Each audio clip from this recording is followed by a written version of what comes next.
As far as I can fathom, the difficulty which is found in the living temple, the whole thing may be Ellen White simmered down to this question. Is the Holy Ghost a person? You say no. I had supposed the Bible said this for the reason that the personal pronoun he is used in speaking of the Holy Ghost. Sister White uses the pronoun he and has said in as many words that the Holy Ghost is the third person of the Godhead. How the Holy Ghost can be the third person and not be a person at all is difficult for me to see.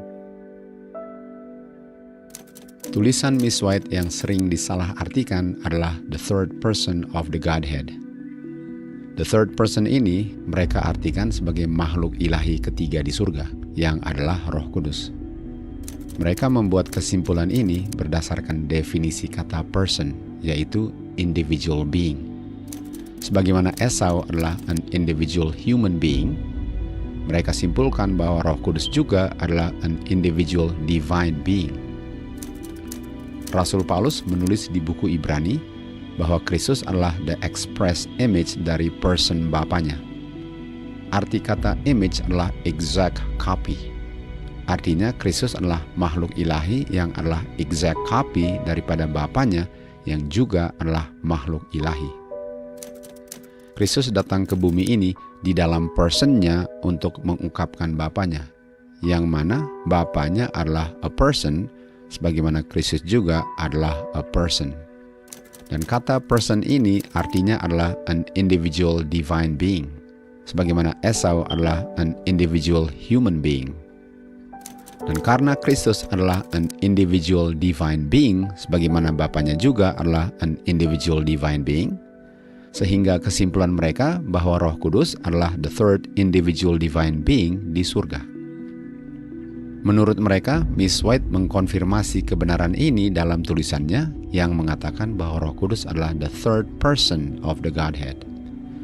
Sesuai dengan definisi kata person, Bapa adalah an individual divine being, Kristus adalah an individual divine being, dan Roh Kudus adalah an individual divine being. Pengertian inilah yang diungkapkan oleh John Harvey Kellogg dalam suratnya kepada G.I. Butler Oktober 28 tahun 1903. Isi dari surat yang ditulis Kellogg adalah, apakah Roh Kudus a person? Butler katakan kepada Kellogg bahwa Roh Kudus bukan a person sebagaimana Bapa dan Anak adalah person.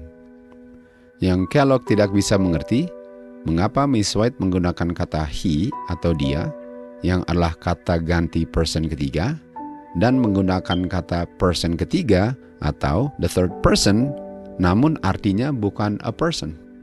Sebagaimana Kellogg mengartikan the third person adalah pribadi ketiga, demikian juga banyak orang sekarang mengartikan arti yang sama dari tulisan Miss White. Walaupun Miss White menggunakan kata person waktu dia refer kepada Roh Kudus, namun arti kata person itu berbeda dengan kata person yang dia artikan kepada Bapa dan Anak. Dengan kata lain, waktu Miss White menulis mengenai Roh Kudus, the third person artinya bukan person ketiga, sebagaimana yang dimengerti oleh G.I. Butler. Di Yohanes 14 ayat 6, Kristus menggunakan kata he, yaitu dia, sebagai kata ganti pribadi ketiga. Namun, kata ganti pribadi ketiga itu adalah dirinya sendiri di ayat 18. Di buku Kerinduan Segala Zaman, Mrs. White menulis, dosa hanya dapat ditolak dan ditaklukkan melalui the third person. Dan the third person ini adalah rohnya Kristus, bukan pribadi ilahi ketiga. Roh Kudus adalah rohnya Kristus, bukan pribadi ilahi ketiga. Kata person di sini bukan artinya pribadi sebagaimana Bapa dan Anak adalah masing-masing pribadi atau a person. Kata person di sini tidak bisa diartikan sesuai dengan definisi pertama kata person. Kata person bukan hanya ada satu definisi. Definisi keenam dari kata person adalah character of office. Contoh yang diberikan, betapa berbedanya orang yang sama dengan dirinya sendiri saat dia menopang pribadi seorang hakim dan pribadi seorang teman. Seorang hakim berbeda peranannya dengan seorang teman, walaupun orangnya sama. Person definisi nomor satunya sama. sementara person definisi nomor 6-nya berbeda. Satu person yang adalah seorang teman, dan person character office-nya adalah person hakim. Pengertian ini cocok dengan Yohanes 14, di mana Kristus adalah satu person itu berdasarkan definisi person nomor 1. Sementara Kristus juga adalah person Roh Kudus sesuai dengan definisi nomor 6. Di Review and Herald, Miss White menulis mengenai the office dari Roh Kudus. Yang dia tulis adalah the character of office-nya Kristus, yaitu Roh Kudusnya tanpa tubuh nature kemanusiaannya. Definisi nomor 6 dari kata person bukan definisi nomor 1. Roh Kudus ini adalah pengaruh ilahi yang selalu bersama murid-muridnya sampai akhir zaman. Sementara di Matius 8 ayat 20, yang selalu bersama murid-muridnya adalah Kristus. Di dalam buku Kerinduan Segala Zaman, Miss White menulis, sementara Kristus the person minister di sanctuary di surga, Kristus yaitu karakter office-nya Kristus melalui Roh Kudusnya minister gerejanya di bumi. Walaupun tidak bisa dilihat oleh mata manusia, namun dia selalu bersama murid-muridnya sampai akhir zaman. Kristus tidak mengatakan dia akan selalu bersamamu, tapi aku selalu bersamamu. Walaupun Kristus katakan bahwa Roh Kudus adalah dia dengan menggunakan kata ganti orang ketiga, tapi dia adalah karakter office-nya Kristus atau person-nya Kristus tanpa tubuh nature kemanusiaannya. Satu person yaitu Yesus Kristus sebagai imam besar di surga, dan person yaitu karakter office-nya Kristus sebagai penghibur di bumi.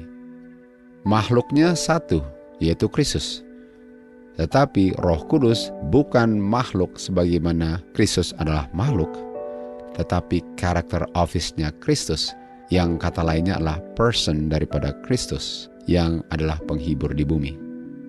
Sesuai dengan definisi nomor 6, kita baca betapa berbedanya pribadi yang sama dengan dirinya sendiri. Karena dia adalah pribadi seorang imam besar di surga dan pribadi seorang penghibur di bumi. Kata pribadi adalah person, tetapi artinya berbeda. Pribadi imam besar adalah makhluk personnya Kristus di surga. Sementara pribadi seorang penghibur adalah dalam bentuk Roh Kudus, bukan dalam bentuk makhluk pribadi.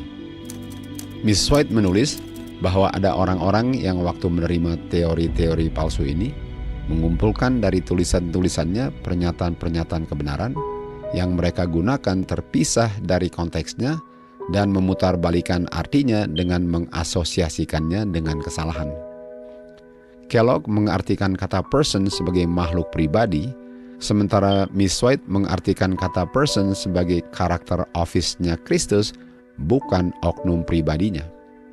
Demikian juga di akhir zaman ini, mereka mengartikan arti yang berbeda dari apa yang diartikan Miss White dalam tulisan-tulisannya.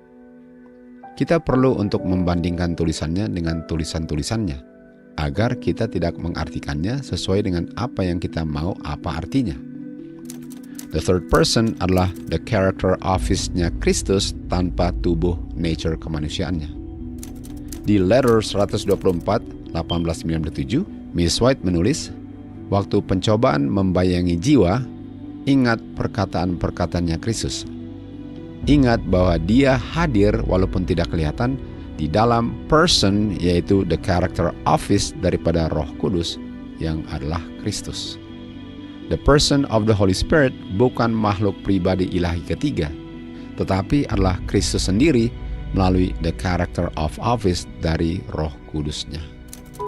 Mari kita baca di Yohanes 14. Kristus katakan, aku akan memohon kepada Bapa, dan Bapa akan memberikan kepadamu penghibur yang lain yang adalah Roh Kudus, dan dia akan berdiam bersamamu selalu.